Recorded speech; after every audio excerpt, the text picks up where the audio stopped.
नमस्कार दोस्तों, एक बार फिर हमारे YouTube चैनल में आप लोगों का हार्दिक स्वागत है। लेटेस्ट अपडेट निकल कर आई कि लाखों कर्मचारी और पेंशन भोगियों के लिए आ गई है बड़ी खबर। 60, 70 या फिर 80 हज़ार बेसिक सैलरी, तो कितनी मिलेगी कर्मचारियों को पेंशन। तो दोस्तों हम आपको सब डिटेल में बताएंगे कि कर्मचारियों की पेंशन 60 हज़ार होगी या फिर 70 या फिर 80 हज़ार होगी, और पेंशनर्स की पेंशन में कितना इजाफा होगा। अगर आप हमारे चैनल पर फर्स्ट टाइम विजिट कर रहे हो तो चैनल को लाइक कर दीजिए, सब्सक्राइब कर दीजिए, साथ ही साथ बेल आइकन को भी बजा दीजिए ताकि गवर्नमेंट या पेंशन से संबंधित जितनी भी न्यूज आती है उनकी नोटिफिकेशन आप लोगों के पास तुरंत पहुँच के। तो करते वीडियो को स्टार्ट बिना किसी देरी के।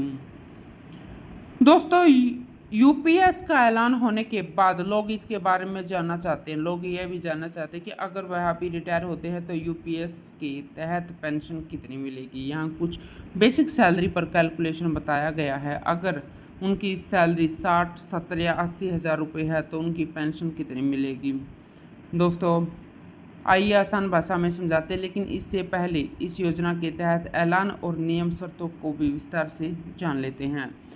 केंद्र सरकार ने 24 अगस्त 2024 को यूपीएस की घोषणा की, जो 1 अप्रैल 2025 से लागू होगी। यह योजना सरकारी कर्मचारियों के कंट्रीब्यूशन पर पेंशन का लाभ देगी। इस योजना के तहत निश्चित पेंशन मिलेगी। साथ ही कर्मचारियों की मौत के बाद फैमिली पेंशन भी दी जाएगी। जिन लोगों ने 10 साल या उससे ज़्यादा 25 साल से कम तक सर्विस की, उन्हें मिनिमम पेंशन के तौर पर 10,000 रुपये मंथली दी जाएगी। यह पेंशन तभी मिलेगी जब किसी कर्मचारी ने 25 साल तक नौकरी पूरी की हो। पेंशन की रकम 12 महीने की एवरेज बेसिक सैलरी का 50% दी जाएगी। वही फैमिली पेंशन कर्मचारियों की पेंशन का 60% दी जाएगी। वही अगर कर्मचारियों ने 10 साल या उससे ज़्यादा की नौकरी की है तो इसे मिनिमम पेंशन के तौर पर 10,000 रुपये हर महीने दिए जाएंगे। दोस्तों इस पेंशन योजना के तहत सरकार 18.4% का कंट्रीब्यूशन देगी, जबकि कर्मचारियों को बेसिक सैलरी प्लस डीए मिलाकर 10% का योगदान देना होगा। इस कंट्रीब्यूशन के आधार पर यूपीएस के तहत पेंशन दी जाएगी। दोस्तों अगर आपकी 12 महीने की एवरेज बेसिक सैलरी 60,000 रुपये है तो रिटायरमेंट के बाद यूपीएस के तहत 30,000 रुपये पेंशन दिया जाएगा। वही कर्मचारी की मौत के बाद फैमिली पेंशन को 18,000 रुपये दी जाएगी। 60,000 सैलरी पर पेंशन 60,000 का 50% प्लस डीआर, मतलब कि 30,000 प्लस डीआर हुए, और 30,000 पर अगर हम कैलकुलेट करते हैं तो 30,000 का 60% प्लस डीआर तो 18,000 रुपये प्लस डीआर होगा।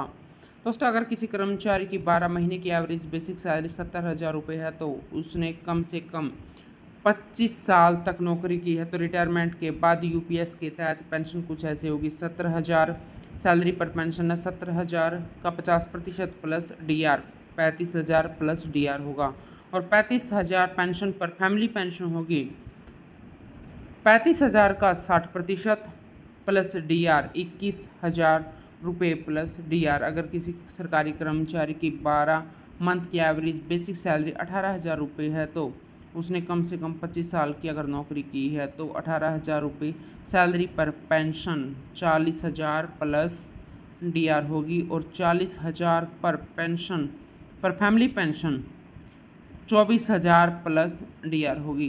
तो दोस्तों आज के लिए इतना ही, मिलते हैं नेक्स्ट वीडियो में। तब तक के लिए जय हिंद, जय भारत।